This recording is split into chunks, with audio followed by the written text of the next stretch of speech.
pastor Sérgio me deu um desafio grande de falar um pouco sobre um tema que a gente imergiu nesse fim de semana. Obrigado, filhota. Sobre um tema que a gente imergiu nesse fim de semana. E a gente está numa sociedade doente. Hoje nós somos membros de uma sociedade doente. E nós podemos ser o vetor de cura ou o vetor de consolidação dessa doença na sociedade. Tudo que acontece no mundo hoje nos leva a não ter esperança no amanhã. A gente tem visto injustiça, a gente tem visto ruína, a gente tem visto valores distorcidos, a gente tem visto pessoas que já não têm mais nenhum relacionamento com o Senhor. E isso tende a jogar nossa esperança lá para o chão. E hoje eu quero falar sobre um verbo que é um neologismo e que a gente usa muito como substantivo, que é esperança. Mas eu quero te convidar hoje, nessa manhã, a esperançar. A tornar a esperança real. A tornar a esperança real na sua vida. E nós vamos começar lendo João, o apóstolo do amor. Evangelho de João, capítulo 16, versículo 33.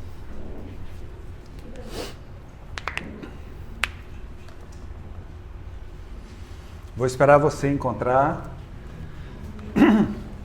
E deixa sua Bíblia aberta. Como diz o Sérgio, Bíblia, João 16, 33. Deixa sua Bíblia aberta porque a gente vai caminhar por alguns textos, como é de costume aqui na SER. E em João 16, 33, tem uma promessa, uma afirmação e uma promessa. Tenho-vos dito isso, para que em mim tenhas paz. No mundo tereis aflições, mas tende bom ânimo. Eu venci o mundo. Amém. Quando Jesus fala isso, ele não fala aleatoriamente. Ele não está falando isso para dizer para você assim, você vai passar por algumas dificuldades, mas eu venci o mundo. Jesus não prometeu para a gente, no mundo vocês vão passar por aflições e eu venci as aflições. Ou você vai vencer a aflição. Ele diz assim, olha, enquanto no mundo as aflições vão fazer parte do seu dia a dia, mas enquanto em mim você não está no mundo, e por você não estar no mundo, nada do que acontecer aqui vai te atingir, vai te abalar. Nada do que acontecer aqui tem o poder de abalar você, se você estiver em mim. E aí eu dei eu dei um título a essa palavra de hoje, que é assim, a presença de Jesus tem que ser suficiente. Você crê nisso, meu amado? A presença de Jesus é suficiente para você? E se ela não for suficiente, você não sabe o que é a presença de Jesus ainda. E hoje a gente vai discorrer um pouquinho sobre isso. Olha, tem de bom ânimo, está ligando as aflições a vencer, a vitória que Jesus teve. E ele não diz, ele não pensa na aflição, ele pensa no mundo. Esteja em mim, e você vai ser tirado desse mundo. E você tirado do mundo, as aflições vão permanecer lá. Enquanto as aflições permanecerem no mundo, a sua saída passa pelas aflições ou sai desse mundo. E o verbo esperançar, ele é tocado por Paulo, lá em 1 Coríntios 13, o texto do amor, ainda que eu falasse a língua dos homens e dos anjos e não tivesse amor, seria como um badalo, um sino. Mas ele termina dizendo assim, agora pois permanecem a fé, a esperança e o amor. O maior desses é o amor, porque João afirma que Deus é amor. Amados, amemo-nos uns aos outros, porque o amor procede de Deus e todo aquele que ama é nascido de Deus, porque Deus é amor. Mas fé e esperança são colocados no mesmo lugar pelo apóstolo Paulo, quando ele está escrevendo 1 Coríntios 13. Quando a gente fala sobre esperançar, a gente não precisa se ater à ausência de problema, porque a presença de Deus ela é maior do que os problemas. E essa introdução, ela serve para nos dar um norte. A ausência de problema não é presença de Deus. Às vezes, nós estamos na presença de Deus, nós estamos diante do Senhor, e os problemas estão. Agora, qual a capacidade que esses problemas têm para tirar o meu foco? Isso é que a presença de Deus vai fazer a diferença. Enquanto eu estou diante do Senhor, as aflições não vão tirar o meu foco dele. As aflições não vão me atingir. Porque onde existe a presença de Deus, a esperança vai florescer. Porque o Senhor é o Senhor também da esperança. E quando a gente pensa sobre onde está a presença de Deus, e por muitas vezes os problemas e as aflições acontecem, eu estava falando com o Marcão ontem, e falei assim, olha, a presença de Deus está sempre disponível, mas às vezes nós tiramos o foco da presença de Deus e não utilizamos o poder de estar diante dele perante as situações. E um dos exemplos que a gente vai tratar aqui está lá em 1 Reis 19.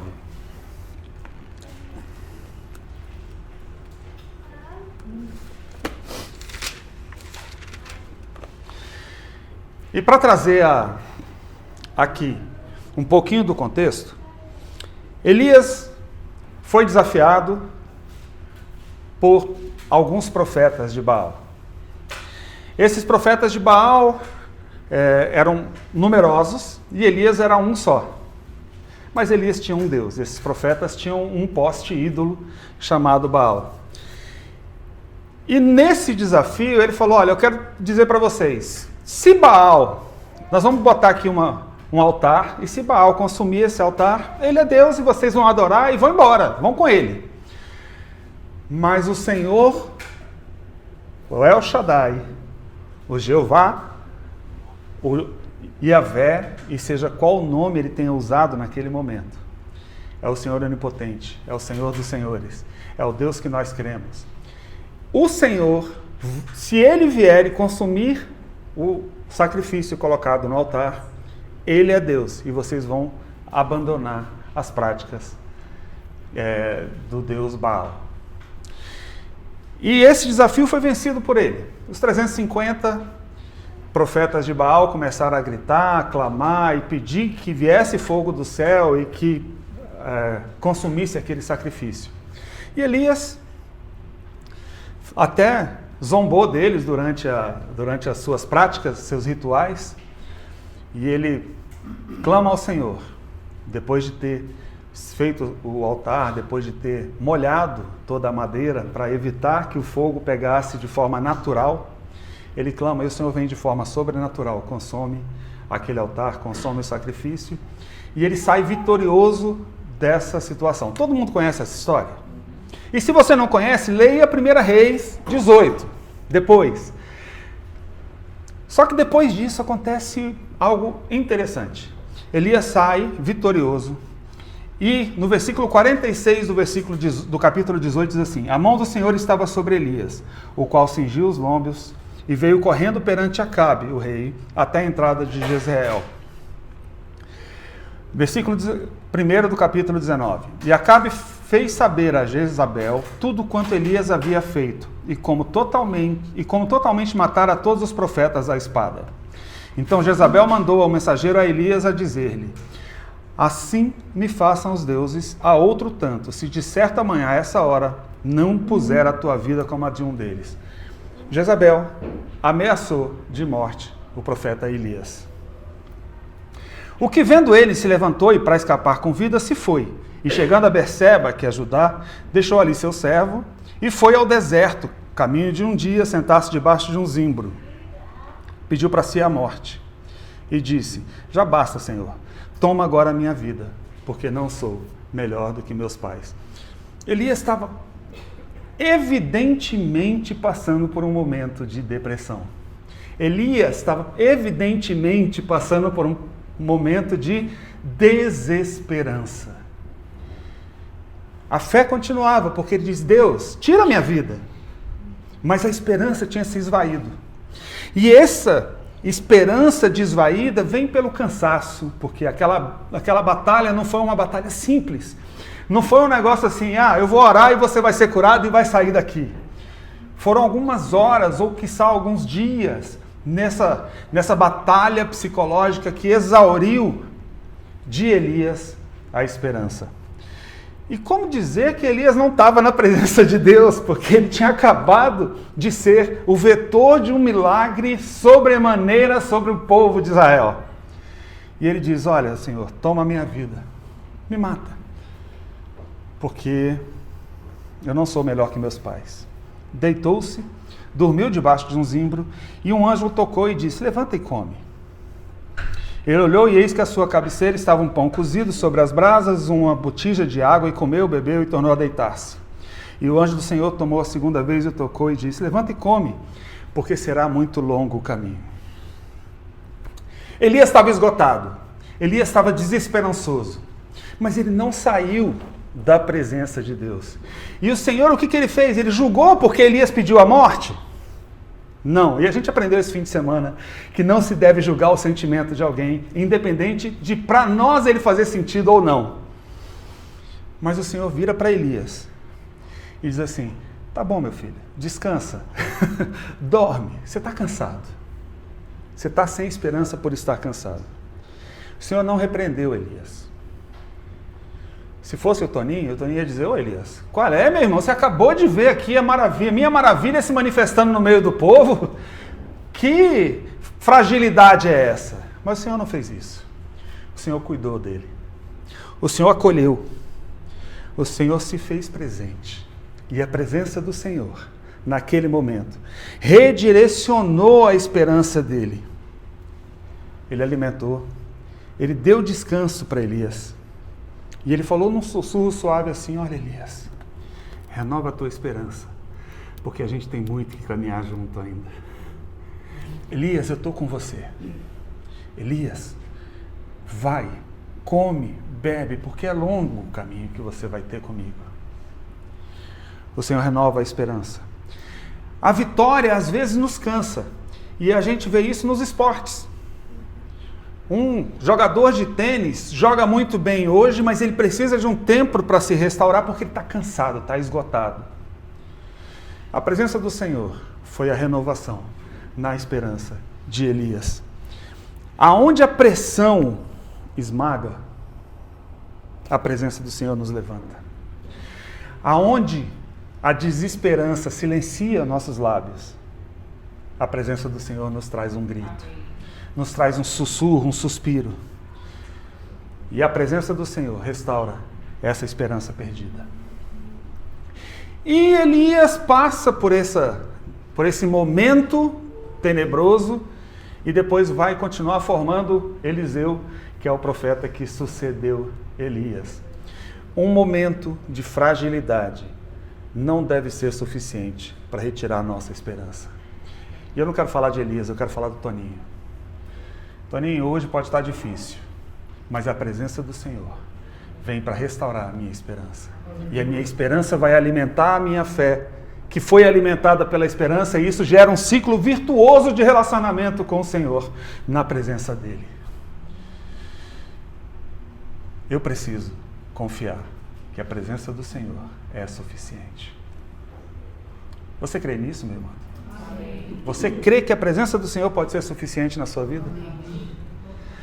Assim como em Elias, a gente tem um outro exemplo de perda de esperança. Vamos lá para os pequenos profetas? Jonas. E eu vou te dar um tempo para você encontrar, porque Jonas não é um livro tão simples de ser encontrado, né?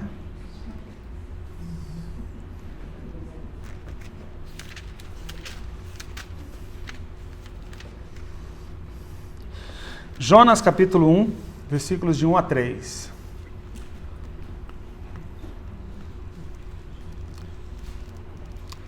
E nessa Bíblia, que não é a que eu usei para estudar, eu estou com dificuldade de encontrar. A questão é que eu não estava achando Miqueias e Obadias. Jonas 1, de 1 a 3. E veio a palavra do Senhor a Jonas, filho de Amital, dizendo: levanta-te, vai à grande cidade de Nínive, e clama contra ela, porque a sua malícia subiu até a minha presença. Porém, Jonas se levantou para fugir da presença do Senhor para Tarsis, e descendo a Jope, achou um navio que ia para Tarsis dentro dele, mas para ir com ele para Tarsis, para longe da presença do Senhor. Só uma questão geográfica. Deus mandou Jonas para leste da onde ele estava, e ele foi para o extremo oeste. Mandou para a Ásia e ele foi para a Europa. Querendo fugir da presença do Senhor. E aqui a gente percebe uma necessidade de colocar a sua vontade acima da vontade de Deus. Jonas queria justiça, de acordo com a visão dele. Quem é esse povo para que o Senhor se compadeça deles? Quem é esse povo para que o Senhor traga a verdade sobre eles? Quem é esse povo que está distante do Senhor para que eu tenha que sair daqui de onde eu estou, Senhor, e ir até eles para falar das maravilhas do Senhor? Hã? Deus errou. Senhor, o Senhor está sendo injusto. Tem uma galera do lado de cá que precisa ouvir a tua palavra, mas o Senhor está me mandando lá para o meio dos ímpios. O Senhor está me mandando lá para Nínive. Eu vou para Tarsis. Eu vou para o outro lado. E Jonas se sentiu desesperançoso. Por quê? Porque para ele a justiça era falar das maravilhas de Deus para aqueles que estavam prontos para ouvir sobre o Senhor.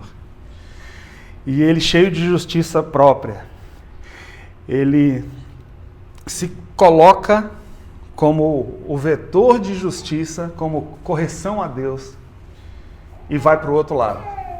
E quando ele está indo para o outro lado, acontece uma coisa. Quem sabe o que aconteceu? O que aconteceu? Fala para mim. Foi engolido por um peixe. E dentro do peixe, lá no capítulo 4, ele tem um momento de sanidade. Porque até então ele estava insano, ele estava desesperançoso. E lá no 4, ele diz assim: isso desagradou extremamente a Jonas, e ele ficou irado. E ele orou ao Senhor: Senhor, não foi essa a minha palavra estando ainda na minha terra? Por isso é que me preveni fugindo para Tarsis. Pois sabia que Deus é compassivo e misericordioso, longânimo, grande em benignidade, e que te arrependes do mal. Peço-te, pois, ao Senhor, tira a minha vida, porque é melhor morrer do que viver. E a oração dele se assemelha um pouco à oração lá do meu amigo Elias. Deus, se é para ser assim, eu prefiro morrer. Só que Jonas estava desesperançoso não por cansaço, mas por rebeldia, por um sentimento forte de injustiça do Senhor, de resistência ao que o Senhor tinha para ele. As causas de desesperança podem ser diversas, mas o tratamento do Senhor é sempre o mesmo. Vem, Jonas, vem para a minha presença. E vamos continuar lendo?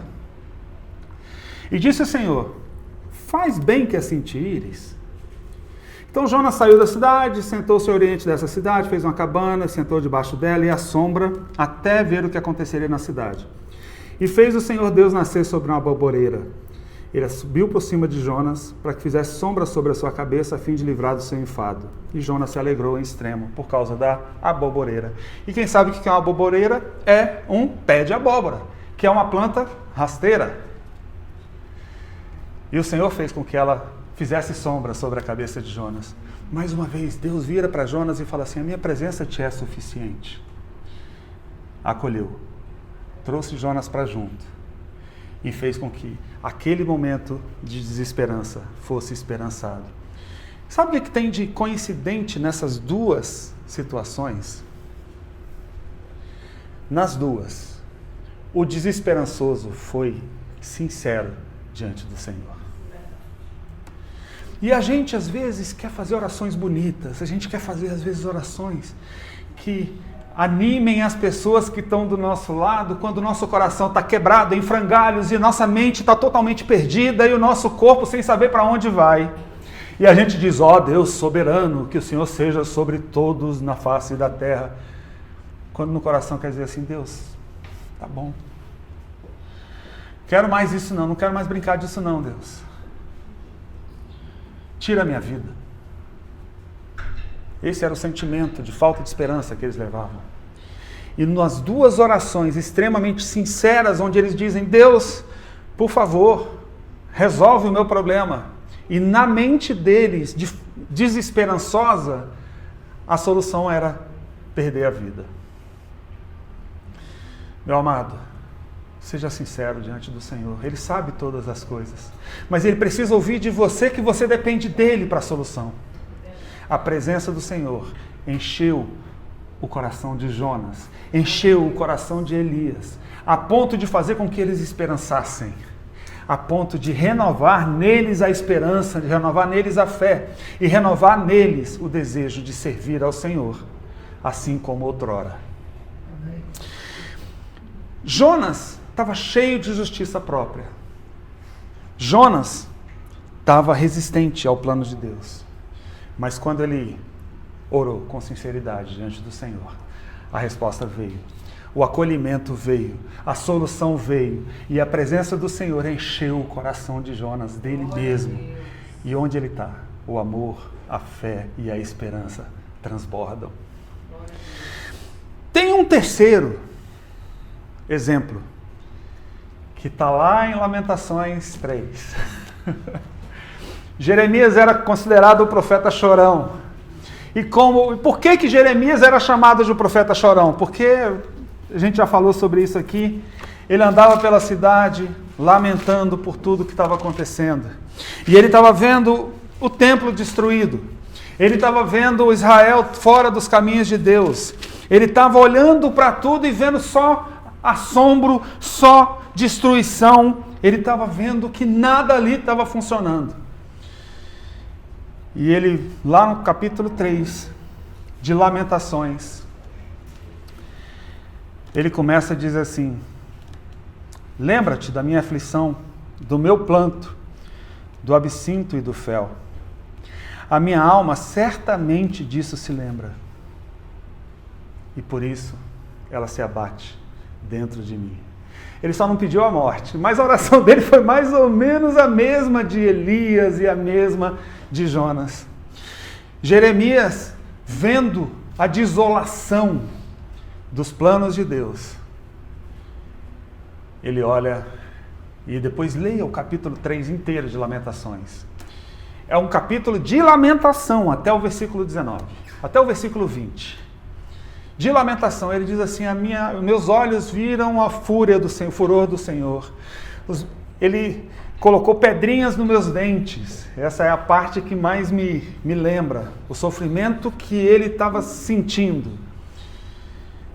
E ele completamente desesperançoso coloca diante do Senhor: olha, eu me lembro de tudo o de ruim que está acontecendo agora.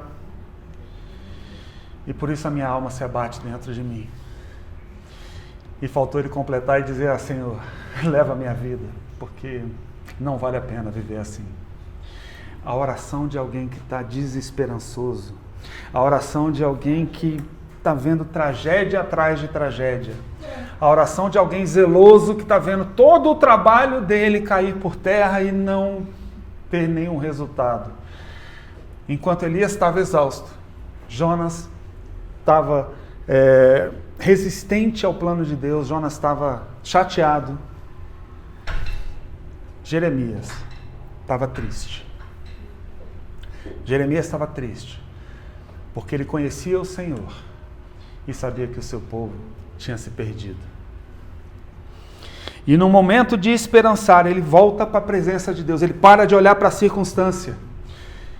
E no mundo tereis aflições, mas tem de bom ânimo, eu venci o mundo. Para de olhar para a aflição, sai dela.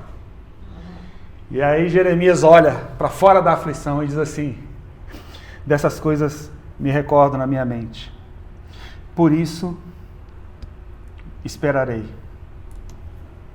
Quero trazer à memória aquilo que me dá esperança. E nesse momento de esperançar, Jonas percebe, e ele é renovado pela presença do Senhor, que diz: as misericórdias do Senhor não têm fim, elas se renovam a cada manhã. Novas são a cada manhã e grande é a tua fidelidade. A minha porção é o Senhor, diz a minha alma, portanto esperarei nele. Bom é o Senhor para os que esperam nele, para a alma que o buscam. Bom é ter esperança e aguardar em silêncio a salvação do Senhor. E onde a presença do Senhor se estabelece, a esperança se renova. A esperança renasce. E Jeremias tem a oportunidade de perceber que na presença do Senhor as circunstâncias não têm força.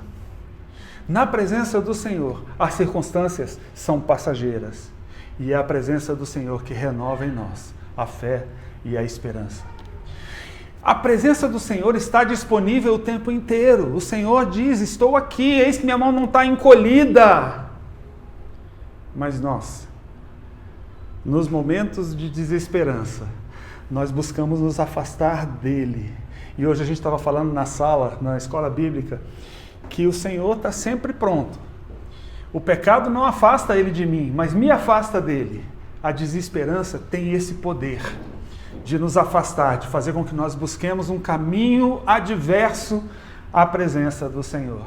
E nesses 3 casos, tanto em Elias, quanto em Jonas, quanto em Jeremias, no momento da aflição, eles buscaram se afastar do Senhor. E quando foram renovados na sua esperança, a presença do Senhor foi suficiente. Ou o contrário, quando a presença do Senhor se faz presente, quando ele busca a presença do Senhor, quando ele busca a face do Senhor, a esperança se renova. E ele continua um caminho de fé, um caminho de vitória. Porque quando a presença do Senhor é suficiente, esperançar é inevitável. Quando a presença do Senhor se derrama sobre nós, a esperança se renova. E o que nós vemos pela frente é um caminho preparado pelo Senhor, para que nós nele andemos. E é o Senhor, a bondade do Senhor se revela, o amor do Senhor se faz presente. E nós abrimos o coração para receber tudo isso. Porque muitas vezes o Senhor está se revelando, o Senhor está se mostrando, o Senhor quer te abençoar, mas o seu coração se fecha, como o de Jonas, como o de Elias, como o de Jeremias, e não consegue perceber que no Senhor é que está a solução para aquele momento de angústia, para aquela situação onde você precisa esperançar. A fé, agora pois permanecem a fé, a esperança e o amor. 1 Coríntios 13:13. A fé nasce no saber que Ele está conosco, que Ele está pronto para ouvir, que Ele é galardoador daqueles que o buscam. A esperança floresce quando a gente lembra que a presença dEle está disponível, que Ele nunca nos deixa. E o amor transborda, porque é Ele, é a essência dEle. E a essência do Senhor em amor é que vai transformar os meus dias atribulados em dias com alguma tribulação, mas sobre as asas do Senhor. Com alguma tribulação, mas sabendo quem é o dono da situação, quem é que vai trazer novidades sobre a minha vida. Amor. E o Senhor está pronto para te acolher. O Senhor está pronto para transformar o momento difícil num momento na presença dEle que se torna suportável. O Senhor está pronto para derramar sobre você o amor dEle, para que você ande em novidade de vida. O Senhor está pronto para fazer de você uma nova criatura. Uma nova criatura é uma nova realidade, é um novo caminho, é um novo destino. O Senhor está pronto, mas eu preciso querer. E a palavra hoje para você é: esperance todo o tempo. E esperance na presença do Senhor. Derrame as suas angústias diante dEle. Derrame toda a sua tribulação diante dEle. Porque a graça vai te revestir, vai te manifestar, vai se manifestar na sua vida. E quando a graça se manifesta na sua vida, todas as coisas se tornam suportáveis, mesmo o maior dos sofrimentos se torna suportável. Se você tem dificuldade em esperançar, busque ajuda. Busque no Senhor. Busque nos seus pastores. Busque nas pessoas com que você caminhe. Porque esperançar é um presente que Deus deu sobre a sua vida. A partir da graça, a partir do amor dele. Não se deixe levar pelas circunstâncias. Lembre-se sempre da promessa de Jesus, que no mundo você passaria por aflições, mas com bom ânimo. Ele tira você das aflições, porque ele venceu o mundo. Ele tira você do mundo.